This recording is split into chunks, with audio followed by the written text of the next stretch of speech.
So I'm in the process of block planing right now. Did some sanding, and now what I'm doing is I'm just getting these little paper thin ribbons, literally little paper thin ribbons. So it's a process of fairing the hull, and after this, it's getting pretty smooth right now, so I'll get back into the sanding right after. But the idea is just little thin, really thin paper strips from the block plane.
So the sanding is complete.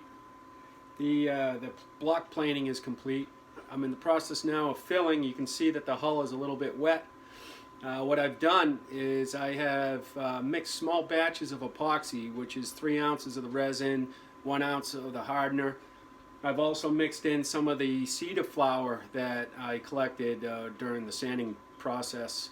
And then just today, as a matter of fact, I picked up some West Systems colloidal silica as a thickening agent, trying to get a consistency of like a peanut butter for a filler for all of the cracks, which I do have some loose knots from the cedar, which naturally occurs with this type of cedar, which is northern white.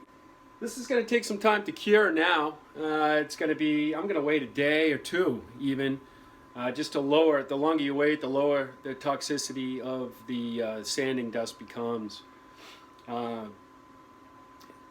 Fiberglass has arrived, not ready for it yet. I have to still sand, and then I'll be wetting out the fiberglass probably, I don't know, next week doesn't look like I'll be able to work on it at all.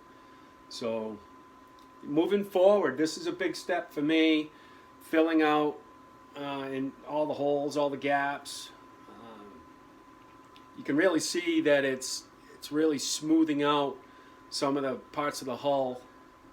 So now it's nice. The fairing is nice. I'm happy with my block planing, and then the sanding. I was using a 60 grit. I will be switching over to an 80 grit with the when I go back through and sand the epoxy here prior to laying down the fiberglass. So that's where I'm at right now, and probably get back in about a week.